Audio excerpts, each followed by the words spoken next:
muy especial desde Argentina. La Universidad Adventista del Plata nos abrió las puertas para poder grabar esta temporada, El origen de todo. Y desde aquí te saludamos y te decimos bienvenido en el país donde tú te encuentres, en el horario donde tú estés, ya sea acompañando el programa por la televisión, por YouTube, por Facebook, por NT Play o cualquier otra plataforma. Qué bueno es que puedas dedicar este tiempo que te aseguro que va a fortalecer en gran manera tu vida, tu fe y tu relación con Dios. Este es el mejor tiempo invertido. La Biblia no es para leerla, sino para estudiarla. Y estudiar demanda de reflexión, oración, investigación. Así que eres bienvenido a un programa más de Biblia Fácil. Quiero presentarte un curso bíblico que te va a ayudar mucho en la comprensión de los temas que estamos abordando aquí en este programa. El origen de todo es el curso bíblico que tú puedes solicitar a nuestro WhatsApp más 55 12 98 100 14 60, o también puedes ingresar a nuestro sitio web estudielabiblia.com. Te recuerdo que es totalmente gratis y gracias a nuestros ángeles de esperanza por auspiciar también todos estos materiales para que puedan llegar de manera gratuita a todos aquellos que solicitan. Una mención especial y agradecimiento especial a ACES porque nos ha provisto siempre de Biblias en nuestras temporadas.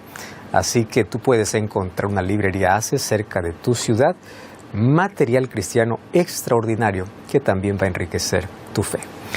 Muy bien, estamos listos para un episodio más. Estoy aquí muy bien acompañado en esta serie de jóvenes. Aquí yo creo que soy el más adulto de todos y estamos aprendiendo juntos algunas cosas que aparentemente son básicas, ¿no? Pero es importante detenernos para reflexionar en asuntos específicos sobre temas que deben ser muy conocidos y de paso son el fundamento de nuestras creencias. Vamos a abrir la Biblia y vamos a orar. Querido Dios, antes de abrir tu palabra, abrimos nuestro corazón para hablar contigo. Tú nos hablas a través de tu palabra, nosotros hablamos contigo a través de la oración. Y gracias porque nos das este momento oportuno y gracias porque en esta oportunidad lo estamos usando, este tiempo lo estamos usando para poder aprender más de tu palabra.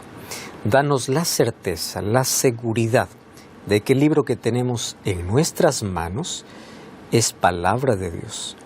Y así como hoy lo tenemos en la mano, queremos que puedas colocar en nuestro corazón para tomar mejores decisiones, para poder tener esperanza, consuelo, fortaleza, perdón, pero sobre todo conocer el plan de salvación que tienes para nuestra vida. Pedimos tu bendición y tu compañía en el nombre de Jesús. Amén. ¿Cómo yo puedo saber que la Biblia es un libro sagrado? Cuando lo abro tiene letras, es papel, pasa por una imprenta por donde se imprimen cientos y miles de libros. Y aunque fue el primer libro en ser impreso, ¿cómo puedo tener la seguridad de que este no es un libro común?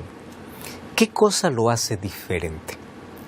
Hoy vamos a hablar sobre el origen de la palabra.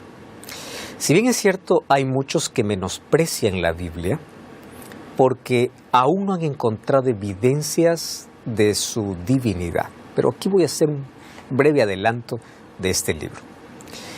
Este libro tiene doble naturaleza. Cuando hablo de una doble naturaleza, debo recordar que Jesucristo fue el primero que tuvo doble naturaleza. Jesucristo es plenamente Dios y también plenamente humano. 100% humano, pero sin pecado. Jesús fue afectado por el pecado, pero no infectado por el pecado. Afectado por las circunstancias, por el tiempo, por los más de 2000 años de pecado, su cuerpo físico ya fue afectado por el pecado, pero él nunca fue infectado. Muy bien, Jesucristo vino a ser la revelación perfecta de Dios. Pero antes de la revelación perfecta, Dios envió una revelación especial. Esa revelación especial se llama palabra, la palabra de Dios. Y esta revelación especial también tiene dos naturalezas. Es divina, humana. ¿Cómo yo puedo comprender que este libro es divino, humano? Vamos a ver entonces hoy en nuestro estudio cuál es el origen de la palabra. ¿Cómo llegó la Biblia a nuestras manos? La comunicación con el ser humano, después que fue creado, era perfecta. El ser humano disfrutaba de poder hablar con Dios cara a cara. Lo que hizo el pecado es crearnos miedo de Dios, huir de Dios a tal punto de no querer escuchar más la voz de Dios y no querer más ver el rostro de Dios. Comenzamos por lo último. ¿Qué es lo primero que hicieron Adán y Eva cuando pecaron? Se escondieron. O sea, primero es, no más puedo mirarte a los ojos. O sea, la presencia de Dios que antes le causaba tanta alegría, hoy les causa miedo. ¿Qué hizo eso? Pecado. Entonces, la comunicación se quebró. Se quebró la relación perfecta.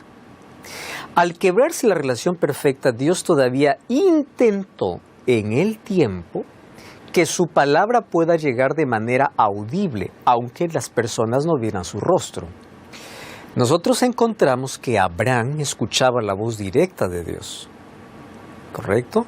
Escuchamos que otros patriarcas se comunicaban con Dios y la comunicación, aunque no era de manera presencial, o sea, no veía la presencia, por lo menos de manera audible se podía Dios comunicar.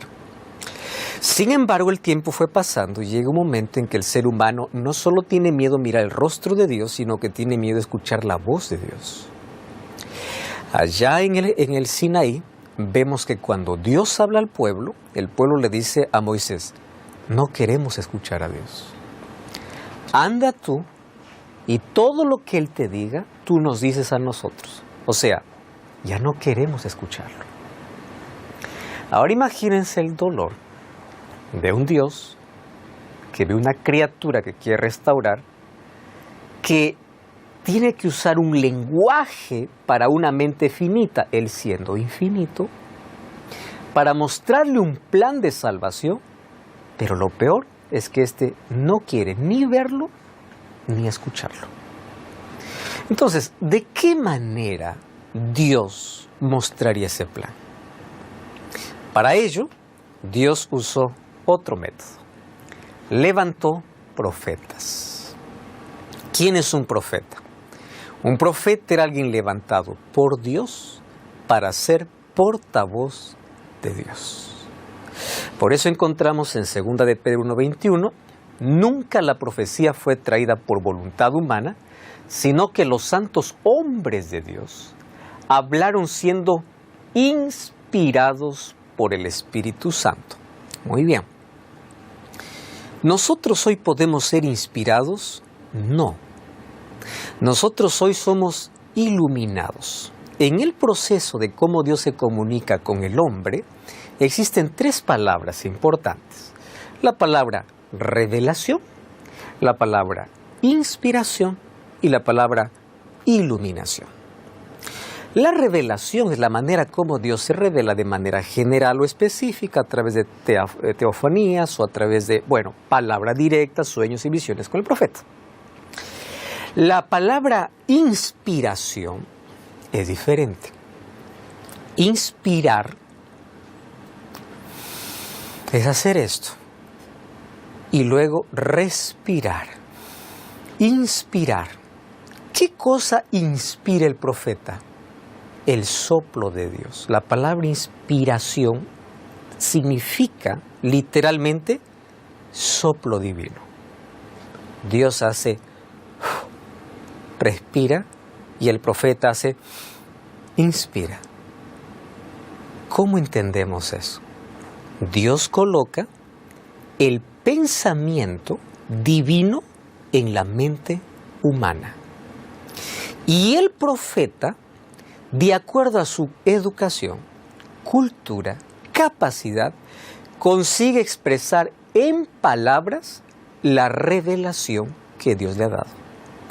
Por eso es que la Biblia es divina, humana, palabra de Dios en lenguaje humano. Es por eso que, por ser divina humana, aparentemente puede tener algunos problemas no doctrinales, no de plan de salvación, sino asuntos mínimos que en otras temporadas incluso ya hablamos acerca de si la Biblia es inerrante o infalible. Eso tú puedes verlo en la temporada anterior de Biblia Fácil ingresando a NT Play. En la temporada Creencias Populares hablamos justamente sobre este tema, Biblia, ¿inerrante o inefable?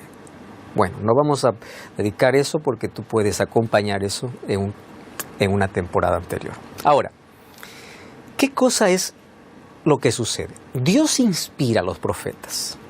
Ellos escriben. En la Biblia Dios no es revelado como escritor. El mensaje viene de Dios. La manera de expresar es humana. Por eso es que en la Biblia encontramos cosas que a veces los profetas no podían expresar. Hay cosas que no se pueden ni siquiera describir. Me sorprende Juan cuando mira el cielo y dice así: es como, es parecido. O sea, lo que te estoy escribiendo no es que es exactamente, pero no encuentro una palabra para describir. No hay manera, ni lo que veo puedo describir. Por eso es que el lenguaje humano, aun cuando es rico, es limitado cuando se trata de algo que Dios revela. Ahora, fíjense cómo llega a nuestras manos. Ahí viene la palabra inspiración. Esa palabra significa respirar, o la manera como Dios coloca las ideas, pensamientos y la revelación en la mente del profeta, y el profeta lo escribe. Segundo Timoteo 3:16 dice: toda la escritura es inspirada por Dios y es útil para enseñar, redarguir, corregir, instruir en justicia. Esta Biblia, que es inspirada por Dios, ha sido el libro más odiado, más atacado, más condenado, más perseguido, como también más amado. Tantos libros se imprimen en el mundo, pero no existe en la historia del mundo un libro que haya sobrevivido tanto como la Biblia.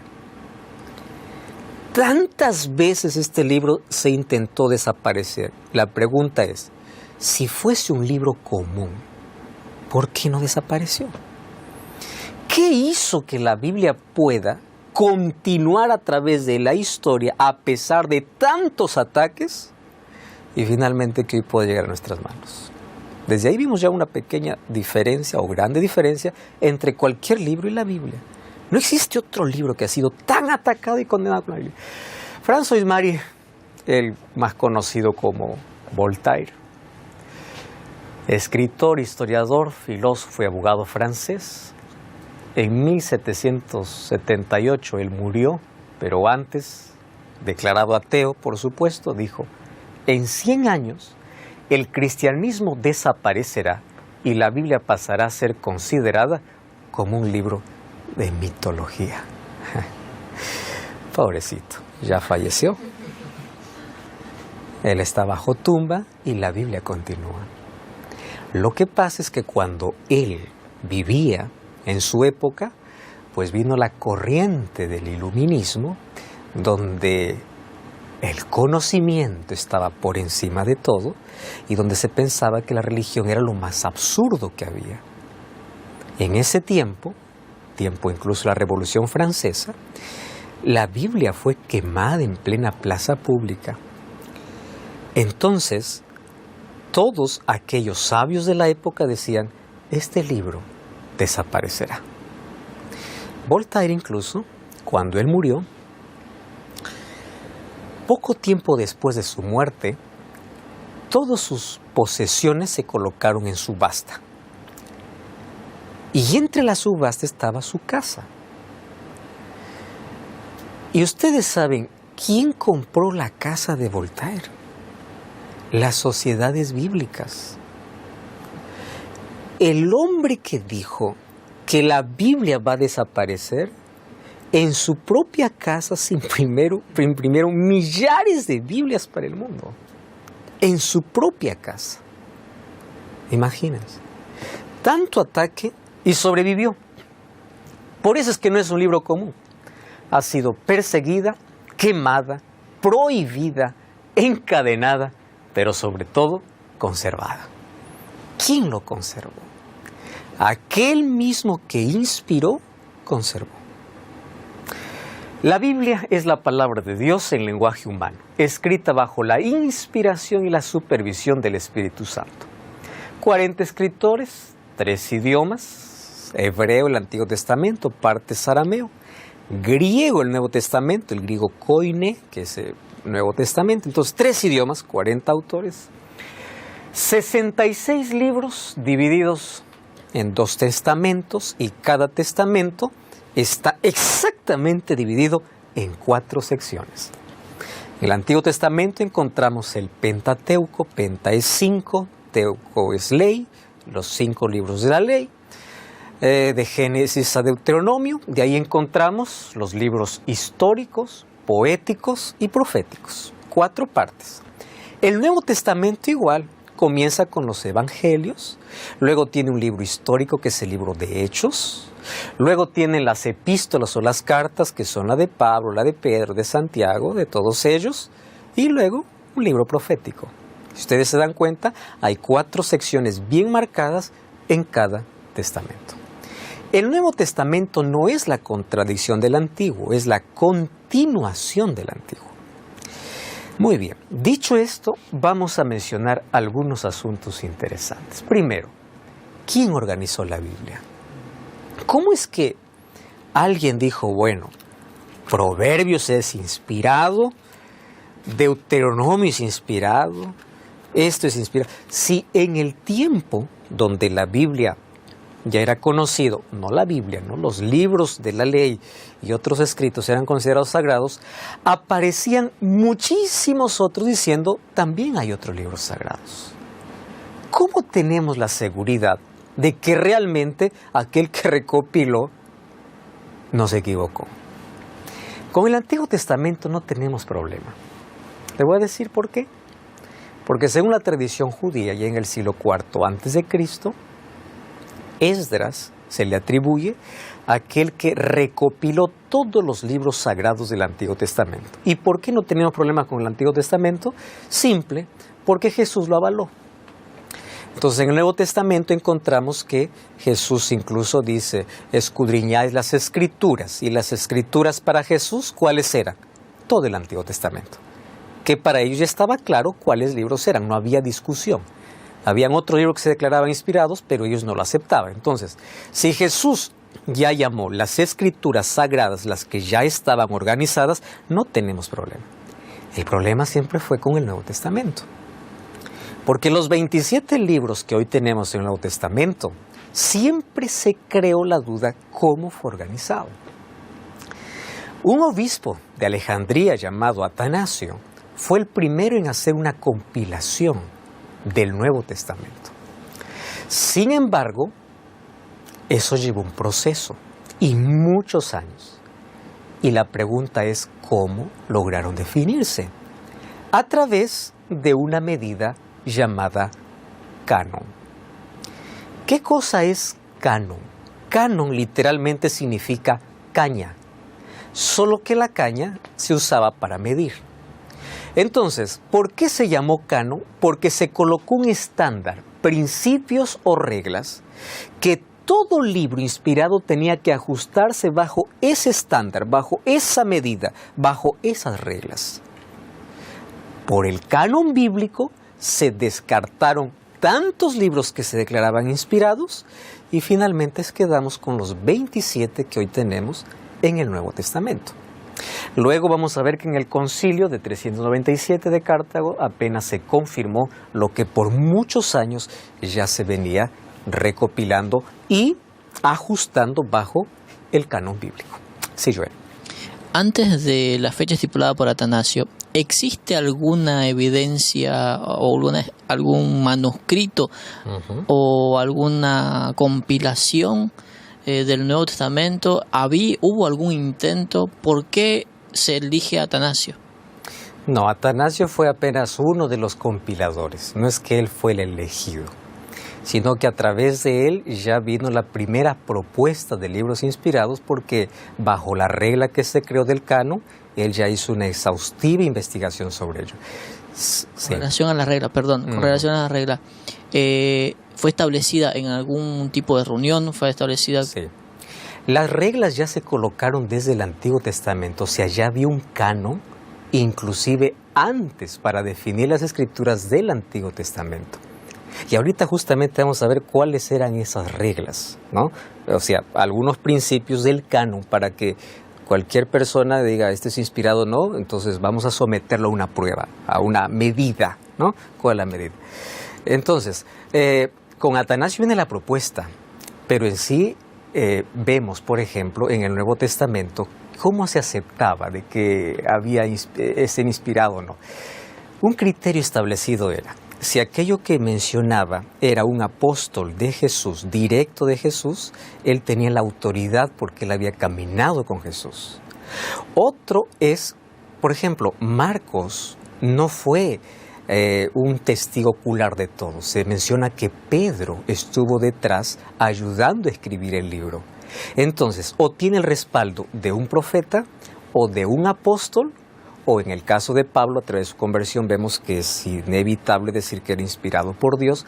Si ellos respaldaban el texto, eran ya considerados inspirados por Dios.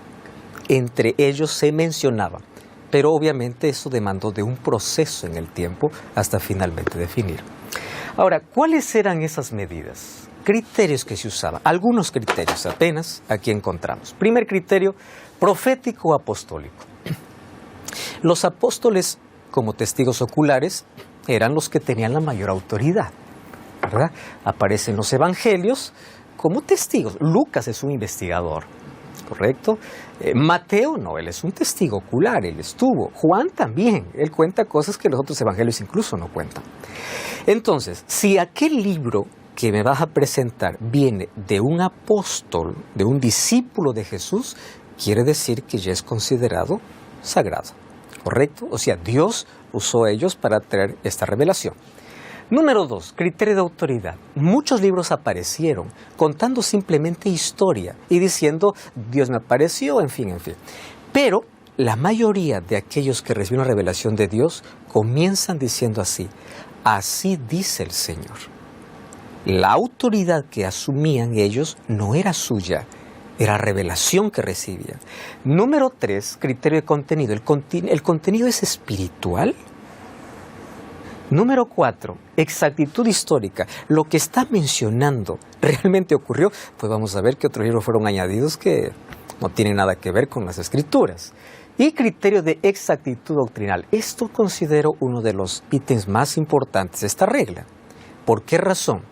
Porque la Biblia es un libro sagrado porque se considera que tiene una armonía. ¿Y armonía qué significa?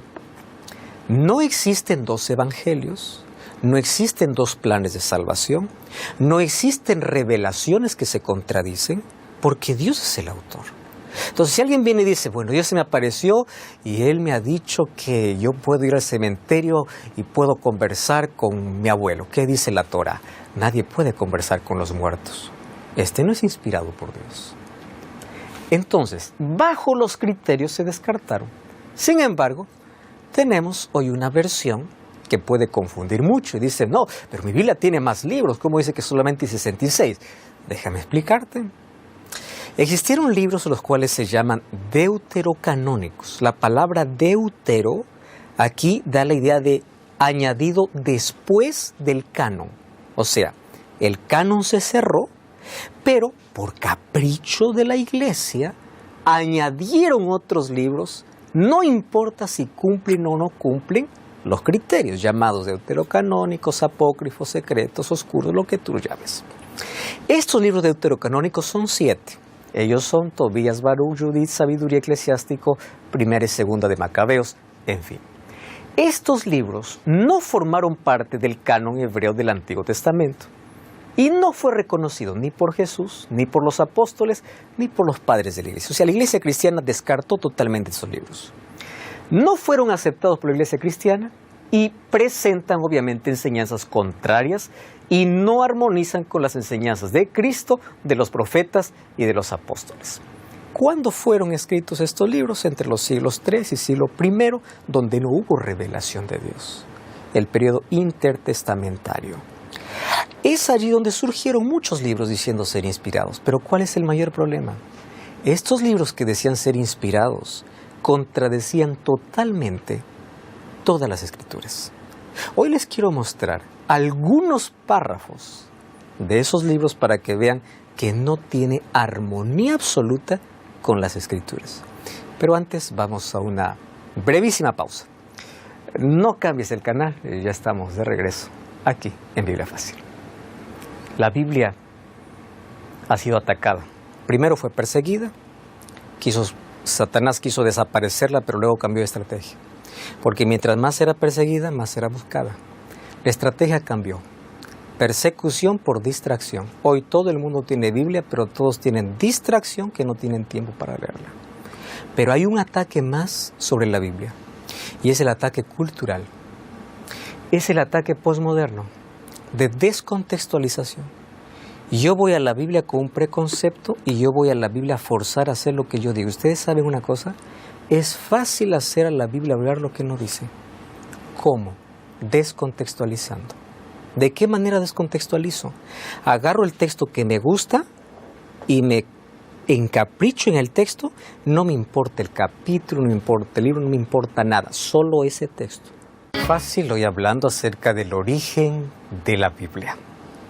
Ya vimos cuáles son los libros inspirados y qué libros fueron añadidos. En el Concilio de Trento se dio una orden inclusive para considerar a los libros agregados después que se cerró el canon para ser considerados sagrados. Y aquellos que se rebelaran contra esa orden eran considerados anatemas. Fue así como en la iglesia cristiana en el tiempo, dando esa orden, involucró, agregó, sin autorización ni apostólica, ni divina, ni nada, simplemente por capricho humano. Estos libros tienen un valor histórico, mas no es revelación bíblica. La razón es simple, no tienen armonía con las Escrituras. Vamos a ver algunos párrafos. Miren lo que dice 2 de Macabeos 15, 37 al 39. Así sucedieron las cosas relativas a Nicanor. Desde entonces la ciudad ha estado en poder de los hebreos. Miren cómo termina el libro. Yo termino aquí mi narración. Si está bien escrita y ordenada, esto fue lo que me propuse. Si es mediocre sin valor, eso es lo que pude hacer. Imagínense. Bien saben ustedes lo desagradable que es beber solo vino o solo agua. En cambio, el vino mezclado con un poco de agua es muy sabroso y agradable al paladar. Lo mismo pasa al escribir una historia. Hay que saber combinar bien los relatos para que le resulten agradables al lector. Con esto doy terminada mi obra. ¿Cómo es posible que puedo llamar yo esto un libro sagrado? Pero está dentro de algunas versiones de la Biblia, ¿no? Miren otro texto aquí. Eclesiástico capítulo 12, versículo 1 y 2. Cuando hagas el bien, fíjate en quién. Haz un favor al bueno y obtendrás recompensa. Contradice lo que Jesús dijo. A tu enemigo dale de beber. Tú no necesitas mirar a quién va a hacer un favor. Contradice las Escrituras. ¿Qué cosa dice Judith capítulo 9 versículo 13? Dame palabras para poder engañarlos y causarles el desastre y la muerte, pues tienen planes perversos contra tu alianza, contra el templo sagrado. Aunque todo lo demás puede estar correcto, ¿cómo va a pedir poder para engañar? Tobías capítulo 12 versículo 9. Miren, esta es la base para las indulgencias incluso en la Edad Media. Dar limosna salva de la muerte y purifica todo pecado. La salvación por obras vino justamente siendo justificada en el libro deuterocanónico, que no guarda armonía con las Escrituras. O sea, dar limosnas ya te salva. Imagínense. Eclesiástico 3:30. con agua se apaga el fuego y dando limosna se gana el perdón de Dios. El perdón de Dios se gana. Totalmente incoherente. Segunda de Macabeos 12, 44 y 45. Esto era el fundamento para el purgatorio. Dice así: si él no hubiera creído en la resurrección de los soldados muertos, hubiera sido innecesario, inútil orar por ellos. ¿A qué está llevando? A orar por alguien que ya murió. Pero, como tenía en cuenta que a los que morían piadosamente los aguardaba una gran recompensa, su intención era santa y piadosa, por esto hizo ofrecer ese sacrificio por los muertos para que Dios perdonara su pecado. De allí se origina la misa y la doctrina del purgatorio.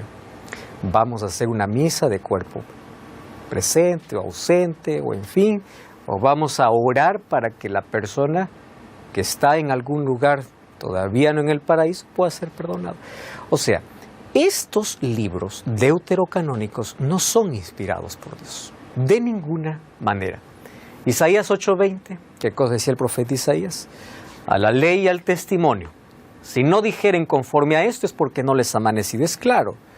¿Conforme a qué? A la revelación que Dios ya había dado. Si alguien viene y da otro evangelio y es diferente a aquel que está en la Biblia, no les ha amanecido, significa Dios no los ha revelado. Ellos están trayendo su propia oscuridad y llamando luz a lo que no es luz. Ahora, ¿cuáles son las evidencias de que la Biblia realmente es inspirada por Dios? Hay varias, aquí he tratado de resumir en apenas 4 o 5 evidencias. Primero, unidad y armonía. Moisés no conoció a David, David no conoció a Juan. Vivieron en tiempos totalmente diferentes. Recordemos que son más de 1600 años de distancia entre Génesis y Apocalipsis, 1500 antes de Cristo hasta el año 98 después de Cristo. En ese tiempo, todos los escritores bíblicos, el mensaje que daba guardaba armonía, porque era Dios revelando. Entonces, una de las evidencias de que la Biblia es inspirada por Dios es que guarda una armonía donde hay un plan de salvación, comenzando en Génesis, concluyendo en Apocalipsis, sin distorsión del mensaje. Guarda armonía. ¿Cómo es posible que alguien que vive 2, 3, 4 siglos más tarde pueda tener una revelación sin contradecir a aquel que ya mencionó hace cuántos siglos atrás? Quiere decir que no era su pensamiento, era Dios revelando. La Biblia tiene 1189 capítulos y 31.173 versículos, y tienen armonía. Número 2, su permanencia. La Biblia ha sido perseguida, condenada y permanece. Su profecía. Miqueas 5:2 habla dónde Jesús nacería. Tú, Belén, que eres la más pequeña. Cuando vamos al libro de Mateo, capítulo 2, versículo 1, dice, y Jesús nació en Belén. Miqueas no tenía ni idea de todo aquello que estaba profetizando. Pero Mateo comienza a confirmar lo que el profeta había ya predicho años atrás. 200, 300 años, 400 años atrás. Otra profecía, Zacarías 9:9 dice que Jesús entraría en un pollino a Jerusalén. Marcos capítulo 11 confirma. El libro de Isaías 7:14 dice que Jesús nacería de una virgen. El libro de Mateo capítulo 1:18 dice que María aún no era desposada con José y llegó a tener un hijo. Otra, Daniel capítulo 2 es la mayor evidencia que la Biblia es inspirada por Dios. Cuando Daniel escribió su libro en el siglo VI antes de Cristo, apenas existían 2 imperios que él conocía, el imperio babilónico y el imperio medo-persa. Pero en la profecía de Daniel 2 y de Daniel capítulo 7, habla que el mundo sería gobernado apenas por 4 imperios y el 5º imperio sería de Cristo. La pregunta es, ¿cómo alguien del siglo VI antes de Cristo visualiza 2000 años de historia? ¿Cómo? ¿Cómo es que él sabía que después iba a venir Grecia y después Roma y con Roma terminarían los imperios? Ustedes saben que en la historia hubo tanto intento de formar un nuevo imperio. Hablemos de Carlos V, Napoleón Bonaparte, otros que estuvieron a punto de alcanzarlo. Y cuando estuvieron a punto de alcanzar, murieron. Porque la profecía dice que el último imperio será el de Cristo. Entonces, la profecía es una evidencia de que el único que conoce el futuro es Dios. Y lo que la Biblia revela se cumple perfectamente. Su mensaje es universal, la respuesta para cada necesidad. Y es el único poder o el único libro que no solo informa, sino transforma. Personas que han tenido contacto sincero con la Biblia han sido transformadas. Si fuera un libro común, no transformaría, solo informaría. Porque ese es el propósito de un libro, informar. Pero transformar tiene poder.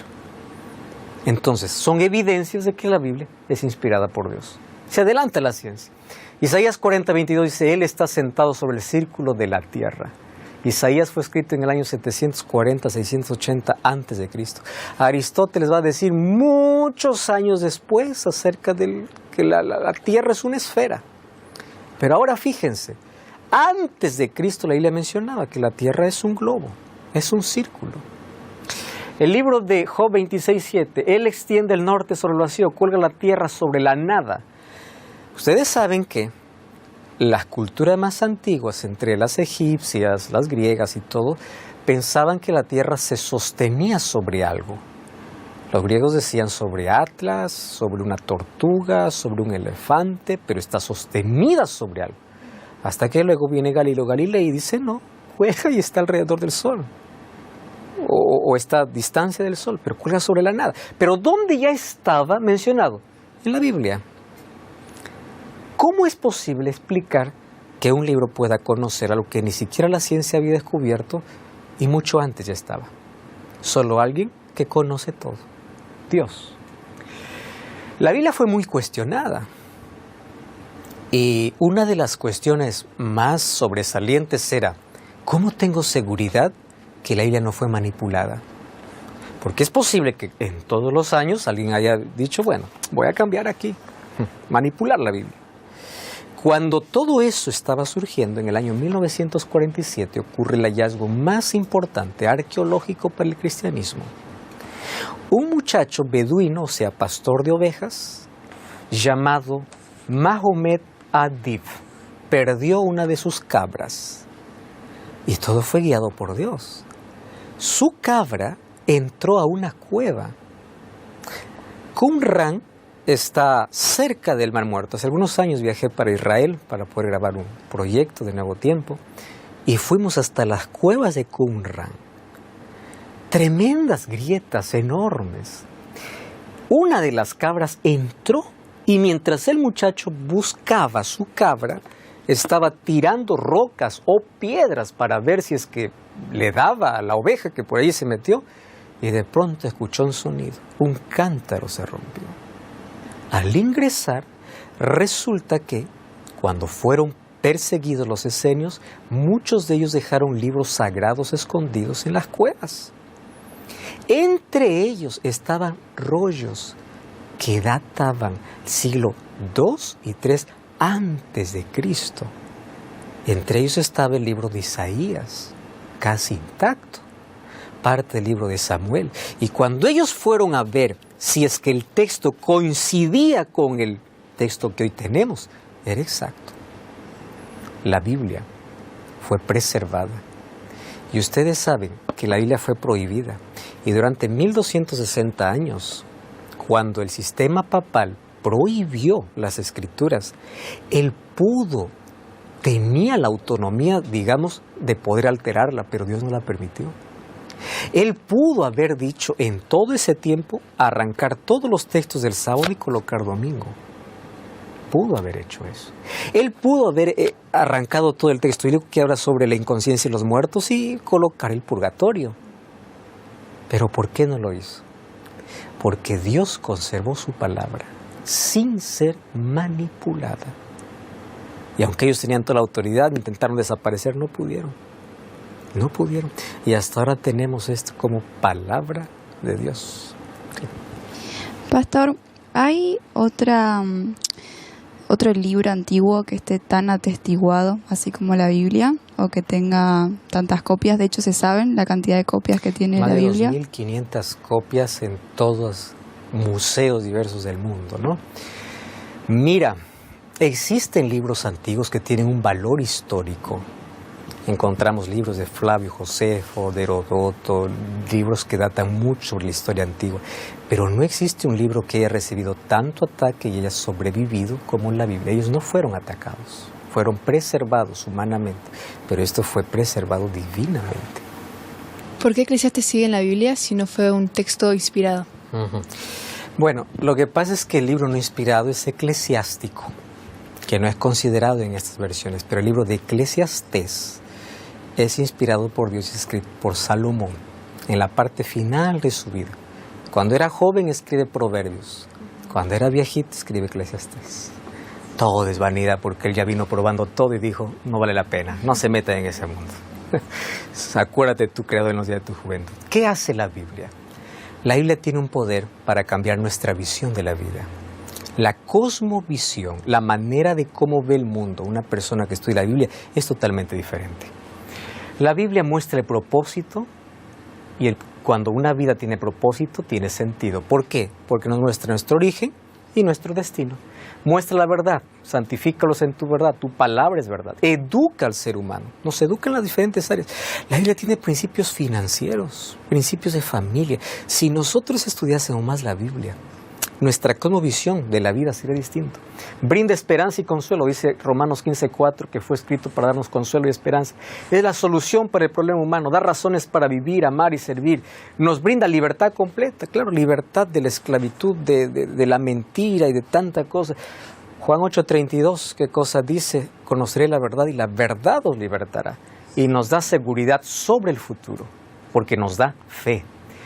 Cuando se lee la Biblia encontramos prosperidad. Josué 1:8 y Salmos 1:3 dice que harás prosperar nuestro camino. Nos da felicidad. Lucas 11:28 dice, felices los que oyen y la guardan, ¿no? Bienaventurados. Nos santifica, nos da victoria. Claro, Efesios 6:16 habla de que esto forma parte de la armadura del Señor para poder vencer al enemigo. Nos da sabiduría, desde la niñez has sabido las escrituras, las cuales te pueden hacer sabio. Tiene una cosmovisión completa de la Biblia, o de la vida. ¿Qué símbolos tiene la Biblia? La Biblia es considerada como una lámpara porque ilumina. Salmo 119:105, lámpara es a mis pies tu palabra. Es considerada un espejo porque te muestra el error y te manda quién te puede limpiar, Jesucristo. Es considerado el pan porque nutre la vida, nutre el alma.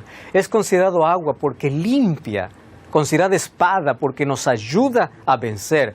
La Biblia es considerada una semilla porque la semilla tiene vida. Puede ser pequeña, pero tiene vida, crece. La Biblia ha sido atacada. Primero fue perseguida.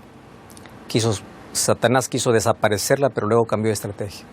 Porque mientras más era perseguida, más era buscada. La estrategia cambió. Persecución por distracción. Hoy todo el mundo tiene Biblia, pero todos tienen distracción que no tienen tiempo para leerla. Pero hay un ataque más sobre la Biblia, y es el ataque cultural. Es el ataque posmoderno, de descontextualización. Yo voy a la Biblia con un preconcepto y yo voy a la Biblia a forzar a hacer lo que yo digo. ¿Ustedes saben una cosa? Es fácil hacer a la Biblia hablar lo que no dice. ¿Cómo? Descontextualizando. ¿De qué manera descontextualizo? Agarro el texto que me gusta y me encapricho en el texto. No me importa el capítulo, no me importa el libro, no me importa nada, solo ese texto. Cuando saco un texto de su contexto, formo un pretexto para formar cualquier cosa que me guste. Entonces la Biblia tiene que leerse en armonía como un todo. Un texto no define, es toda la Biblia lo que define la doctrina. Por eso hay que saber leer la Biblia, con disposición, oración, reflexión, investigación, sometiéndonos a la voluntad de Dios. ¿Y cómo Jesús interpretaba la Biblia? Miren Lucas 24:27. Comenzando desde Moisés, siguiendo por los profetas, declaraba en todas las Escrituras. Si yo quiero entender algo, yo tengo que buscar en todas las Escrituras. Yo no puedo formar una doctrina de una parábola, porque la parábola tiene otro propósito. No de una frase, no de un texto, sino de todo. Jesús me enseñó cómo estudiar la Biblia. Comenzando por Moisés, todo Así se estudia la Biblia, como un todo. No solamente las partes que quiero o las partes que a mí me gustan.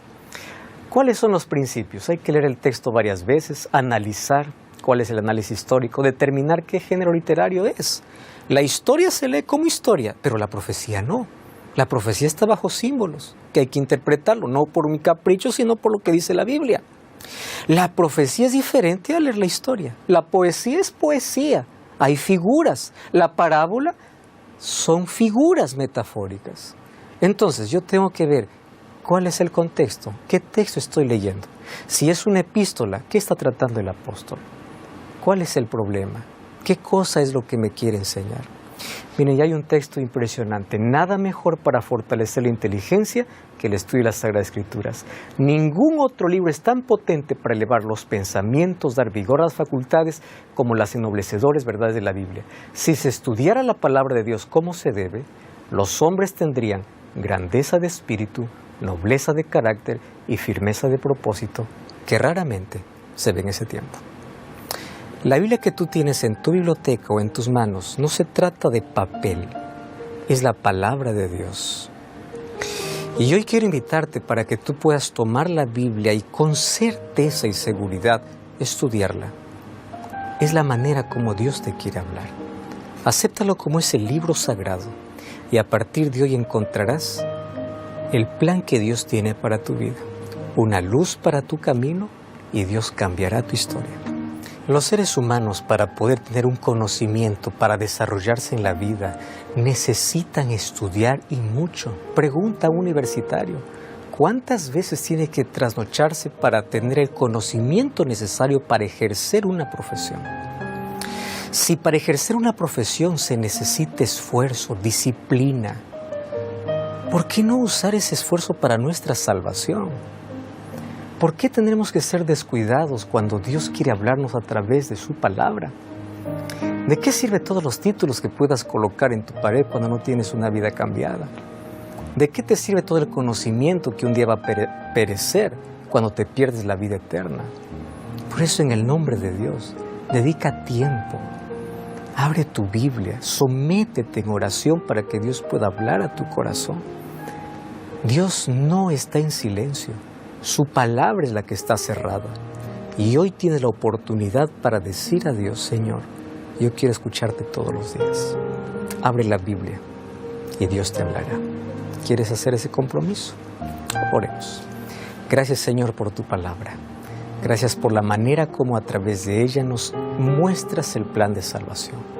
Nuestra vida colocamos en tus manos y queremos que cada día podamos dedicar el tiempo necesario para escuchar tu voz, en el nombre de Jesús. Amén. Gracias por acompañarme en este programa. Como siempre, te invito a buscar una iglesia adventista del séptimo día para seguir comprendiendo el plan de Dios para tu vida. Que Dios te bendiga. Nos encontramos en él.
Thank you.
Thank